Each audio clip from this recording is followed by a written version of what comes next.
Welcome back to part 3 of our pharmaceutical cost optimization dashboard series.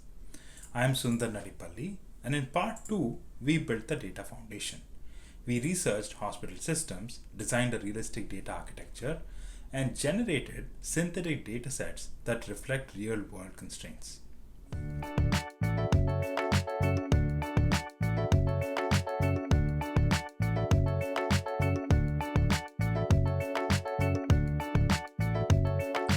Today, we are seeing that foundation in action. Working with ChatGPT, I have built 4 analytical workflows that transform raw hospital data into actionable procurement insights. Here's what we built. File ingestion handles the messy real world data. Data cleaning handles transparency about quality issues. Budget alignment shows spending against targets, and scorecards that generate actionable alerts for procurement teams. Each workflow is modular and tested with our synthetic hospital data, designed to handle constraints that we identified in part 2. Why build 4 workflows in place of 1? Keeping every stage of the process separate ensures that a bug or poor data quality in one stage does not break the whole workflow. We can isolate problems quickly and fix issues within that stage. Let's see what they actually accomplish. First up, data ingestion. In real hospitals, you don't get perfect data feeds. You get monthly CSV exports, Excel files with extra headers, and data that's sometimes missing or inconsistent. So in this step, our goal is to load each raw data set, ensure that each field in each data set gets assigned the right data type, and this will help reduce problems with calculations that we are going to perform downstream. Let's take a quick look at our synthetic datasets. Let us first look at the department budgets dataset. In this dataset, we have for our hospital 4 departments: internal medicine, ICU, emergency department, and surgical ward.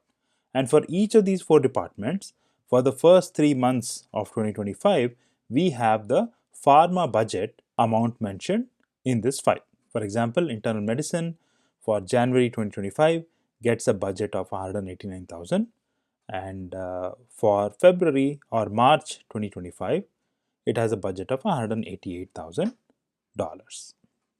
Next, the second data set shows the budgets by therapeutic class for each fiscal month of 2025.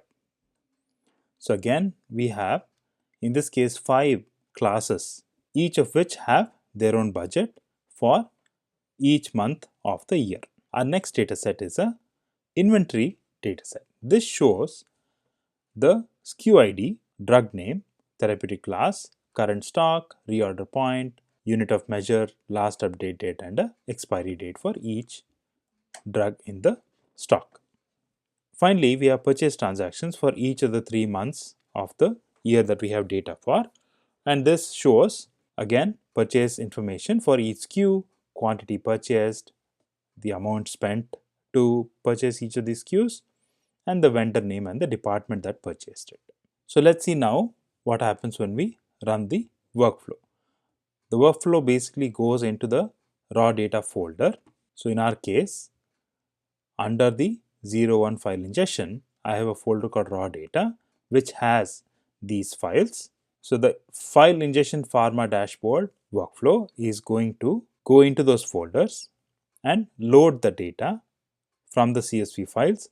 So what the workflow did is that for each of the data files that we are loading in, the CSV reader node has been configured to assign the right data type. For example, SKU ID, drug name, therapeutic class get the data type assigned as string.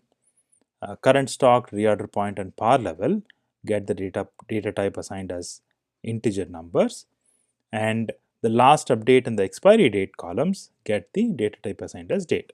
These columns getting assigned the right data type is very important because downstream we use these columns for calculations, and when we do calculations, especially on columns like date, we want them to be assigned the right data type. So the workflow automatically detects file schemas, validates data types, flags missing values, and creates data quality reports. This isn't just importing files, it's establishing a quality baseline that will track through every step. The purchase transactions, since there are 3 purchase transactions files, one for each month, we have a loop, a repeating loop inside the workflow that reads each of the files one by one and ultimately creates a combined data set that includes all the transactions for all the 3 months. Once these raw files are processed, they are then transferred into the process data table in a KNIME table format. Storing them in a KNIME table format makes the workflow more efficient when we load the data back in to KNIME in the next step. Our next workflow is the data cleaning workflow. So again, you see the first step in this workflow is to import the data that we generated in the previous step. So we are importing purchase data, department budgets, inventory status, and class budgets. We are also loading in from our reference files a department reference file that shows us a lookup table that can be used to standardize department IDs.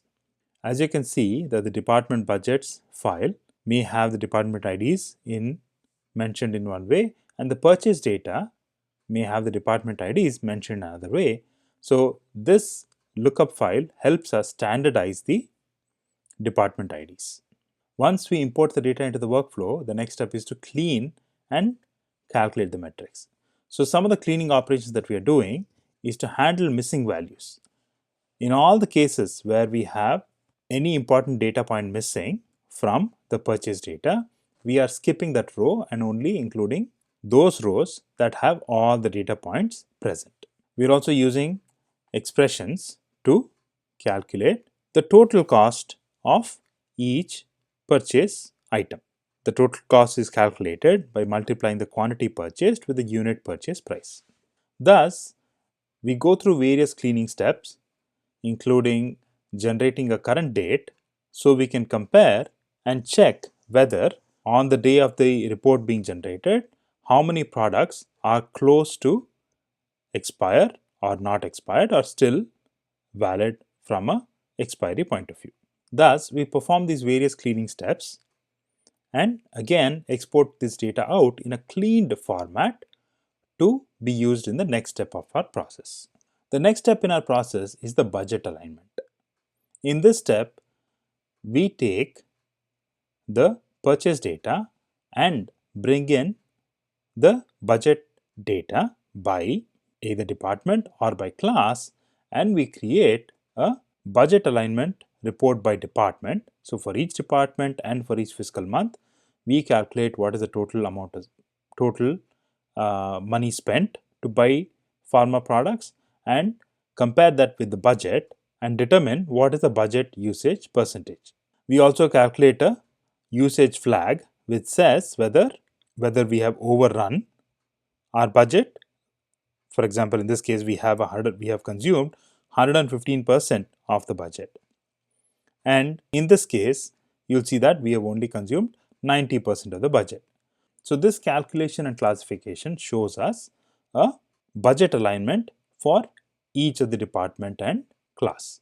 Similar to budget alignment for department, we have a budget alignment by class, which shows for antibiotics for the fiscal month of January, we underutilized the budget. So we only use 75% of the budget, and in some cases, like for example in this case for anti-diabetics, for the month of March, we used 125% of the budget. So this step shows us the budget alignment by department and class. Let's now move on to the final step of scorecards and alert calculations. This, as you can see, is a slightly more involved set of calculations, and similar to each of the workflow, or we are importing the data that was processed in the previous step into this workflow first before performing operations on this data such as joining, grouping, aggregation, and such. Before we create the scorecards and the alerts and export the data out for the next step. So by department, when you look at the scorecard, you'll see that in addition to the budget alignment that we did in the previous step, in this step the scorecard is looking at how many products by department are nearing expiry, how many products are having a low stock, how many products have expired, and what are the total number of SKUs. And also, depending on the number of products that are expired, it is also giving a risk level for each of the departments. So this information of seeing the risk level and the number of expired products in a scorecard makes it very easy for the decision makers at a procurement department to decide which of the products need an immediate action or which of the departments need immediate attention to address some of these issues. The same thing if you look at a scorecard by class, you'll see that in addition to the budget alignment by class, you will see the risk level for each class. So in this case, you have a normal risk level for antibiotics in the month of January, but in the month of March, you'll see that antibiotics is in a high risk situation because of the number of expired products. Thus, our scorecards give a quick single page view of which of the departments and which of the classes, drug classes, need immediate attention.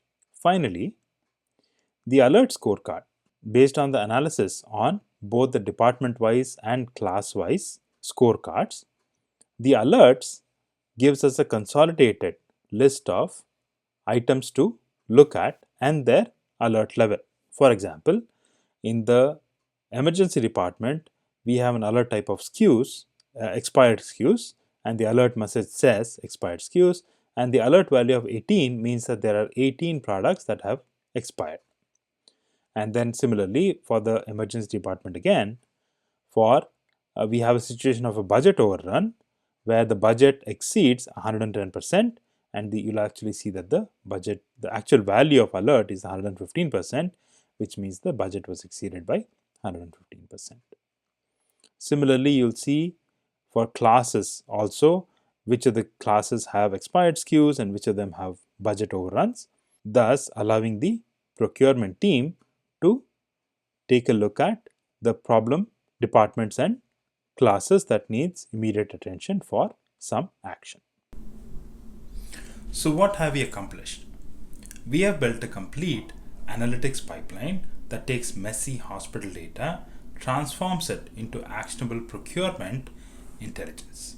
From data ingestion through cleaned datasets that maintain audit trails, to budget analysis that shows spending patterns, and finally to alerts that drive specific actions. Each workflow is modular and tested. They handle real-world data constraints rather than assuming perfect inputs.